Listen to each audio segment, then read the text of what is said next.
हमारे भज राधे चैनल पर आपका बहुत बहुत स्वागत है। हम आपके समक्ष लेके आए हैं 12 ज्योतिर्लिंगों की विस्तृत जानकारी।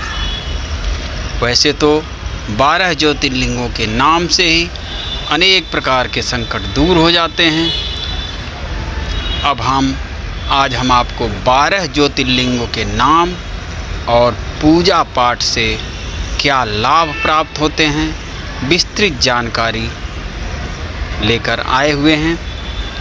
यदि आपको अच्छा लगे तो हमारे भज राधे चैनल को लाइक और सब्सक्राइब करें और भगवत प्रेमियों को शेयर भी करें।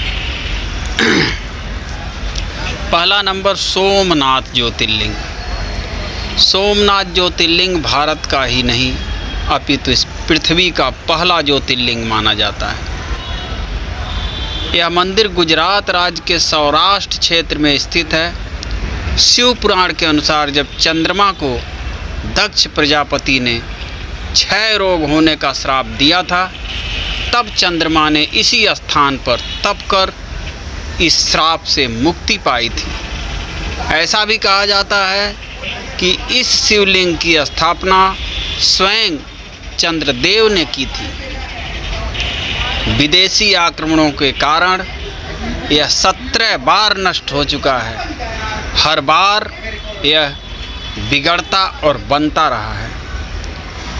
और दूसरा ज्योतिर्लिंग मल्लिकार्जुन ज्योतिर्लिंग। यह ज्योतिर्लिंग आंध्र प्रदेश में कृष्णा नदी के तट पर श्री शैल नाम के पर्वत पर स्थित है। इस मंदिर का महत्व भगवान शिव के कैलाश पर्वत के समान कहा गया है। अनेक धार्मिक शास्त्र इसके धार्मिक और पौराणिक महत्व की व्याख्या करते हैं। कहते हैं कि इस ज्योतिर्लिंग के दर्शन करने मात्र से ही व्यक्ति को उसके सभी पापों से मुक्ति मिल जाती है। एक पौराणिक कथा के अनुसार जहाँ पर यह ज्योतिर्लिंग है, उस पर्वत पर आकर शिव का पूजन करने से व्यक्ति को अश्वमेध यज्ञ के समान पूर्ण फल प्राप्त होते हैं। और तीसरा ज्योतिर्लिंग है महाकालेश्वर ज्योतिर्लिंग। यह ज्योतिर्लिंग मध्य प्रदेश की धार्मिक राजधानी कही जाने वाली उज्जैन नगरी में स्थित है। महाकालेश्वर ज्योतिर्लिंग की विशेषता है कि यह एकमात्र दक्षिण मुखी ज्योतिर्लिंग है। यहाँ प्रतिदिन सुबह की जाने वाली भस्म आरती विश्व भर में प्रसिद्ध है। महाकालेश्वर की पूजा विशेष रूप से आयु वृद्धि और आयु पर आए हुए संकट को टालने के लिए की जाती है।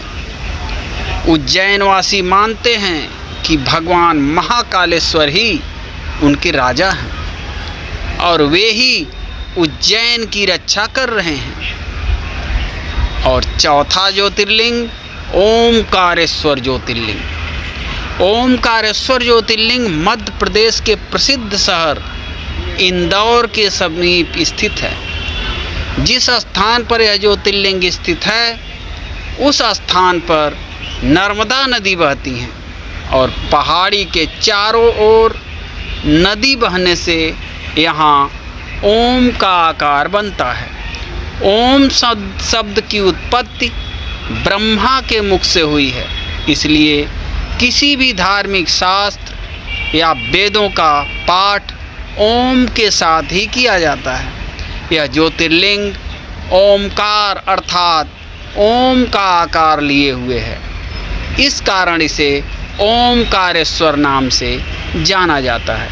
मित्रों, धार्मिक और पौराणिक कथाओं को सुनने के लिए हमारे भज राधे चैनल को सब्सक्राइब करें और भगवत प्रेमियों में शेयर करें। और पांचवा ज्योतिर्लिंग केदारनाथ ज्योतिर्लिंग।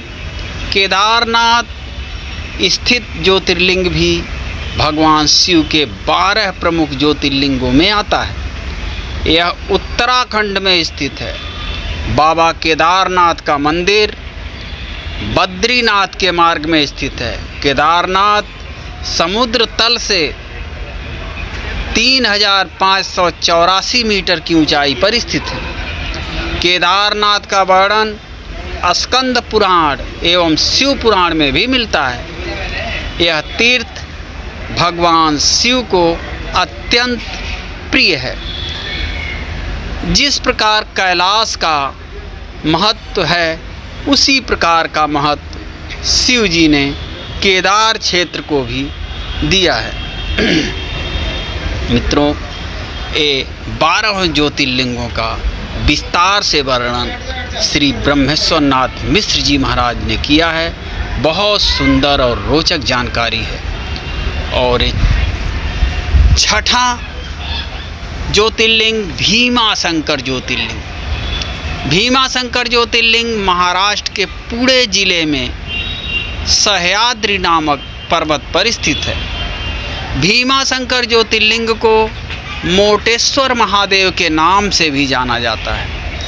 इस मंदिर के विषय में मान्यता है कि जो भक्त श्रद्धा से इस मंदिर के प्रतिदिन सुबह सूरज निकलने के बाद दर्शन करता है, उसके 7 जन्मों के पाप दूर हो जाते हैं तथा उसके लिए स्वर्ग के मार्ग खुल जाते हैं। और 7वां काशी विश्वनाथ ज्योतिर्लिंग।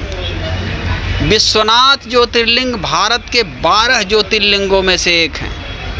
यह उत्तर प्रदेश के काशी नामक स्थान पर स्थित हैं। काशी सभी धर्म स्थलों में सबसे अधिक महत्व रखती है, इसलिए सभी धर्म स्थलों में काशी का अत्यधिक महत्व कहा गया है। इस स्थान की मान्यता है कि प्रलय आने पर भी यह स्थान बना रहेगा। इसकी रक्षा के लिए भगवान शिव इस स्थान को अपने त्रिशूल पर धारण कर लेंगे और प्रलय के टल जाने पर काशी को उसके स्थान पर पुनः रख देंगे। 8वां ज्योतिर्लिंग है त्र्यंबकेश्वर ज्योतिर्लिंग।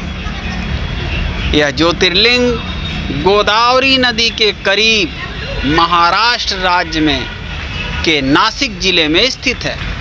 इस ज्योतिर्लिंग के सबसे अधिक निकट ब्रह्मागिरि नाम का पर्वत है।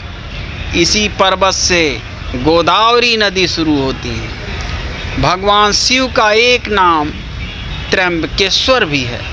कहा जाता है कि भगवान शिव को गौतम ऋषि और गोदावरी नदी के आग्रह पर यहाँ ज्योतिर्लिंग रूप में रहना पड़ा। और 9वां ज्योतिर्लिंग है वैद्यनाथ ज्योतिर्लिंग। श्री वैद्यनाथ शिवलिंग का समस्त ज्योतिर्लिंगों की गणना में 9वां स्थान बताया गया है। भगवान श्री वैद्यनाथ ज्योतिर्लिंग का मंदिर जिस स्थान पर अवस्थित है उसे वैद्यनाथ धाम कहा जाता है। यह स्थान झारखंड प्रांत, पूर्व में बिहार प्रांत के संथाल परगना के दुमका नामक जनपद में पड़ता है। और 10वां ज्योतिर्लिंग नागेश्वर ज्योतिर्लिंग। यह ज्योतिर्लिंग गुजरात के बाहरी क्षेत्र में द्वारिका स्थान पर स्थित है। धर्मशास्त्रों में भगवान शिव नागों के देवता हैं और नागेश्वर का पूर्ण अर्थ नागों का ईश्वर।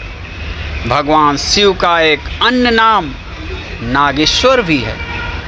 द्वारकापुरी से भी नागेश्वर ज्योतिर्लिंग की दूरी 17 मील की है।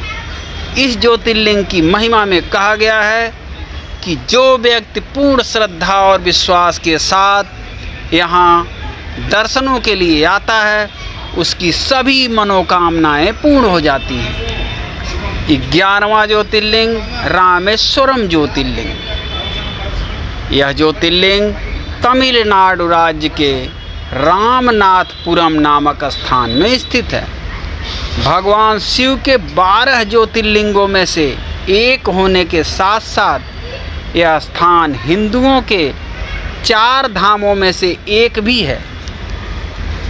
इस ज्योतिर्लिंग के विषय में यह मान्यता है कि इसकी स्थापना स्वयं भगवान श्री राम ने की थी। भगवान राम के द्वारा स्थापित होने के कारण ही इस ज्योतिर्लिंग को भगवान राम का नाम रामेश्वरम दिया गया। मित्रों, 12वां ज्योतिर्लिंग है घृष्णेश्वर मंदिर ज्योतिर्लिंग। घृष्णेश्वर मंदिर ज्योतिर्लिंग घृष्णेश्वर महादेव का प्रसिद्ध मंदिर महाराष्ट्र के संभाजी नगर के समीप दौलताबाद के पास स्थित है। इसे घृष्णेश्वर या घुसमेश्वर के नाम से भी जाना जाता है। दूर दूर से लोग यहाँ दर्शन के लिए आते हैं और आत्मिक शांति प्राप्त करते हैं। भगवान शिव के 12 ज्योतिर्लिंगों में से यह अंतिम ज्योतिर्लिंग है। बौद्ध भिक्षुओं द्वारा निर्मित एलोरा की प्रसिद्ध गुफाएं इस मंदिर के समीप स्थित हैं। तो मित्रों, 12 ज्योतिर्लिंगों पर ये इतना सुंदर आलेख श्री ब्रह्मेश्वरनाथ मिश्र जी ने विस्तार से समझाया है। 12 ज्योतिर्लिंगों के दर्शन से और पूजा से क्या लाभ मनुष्य को मिलता है। तो मित्रों, ये जानकारी आपको अच्छी लगी हो तो हमारे भज राधे चैनल को लाइक करें, सब्सक्राइब करें और भगवत प्रेमियों को शेयर भी करें। फिर मिलते हैं अगली रोचक जानकारी के साथ। तब तक के लिए ओम नमः शिवाय।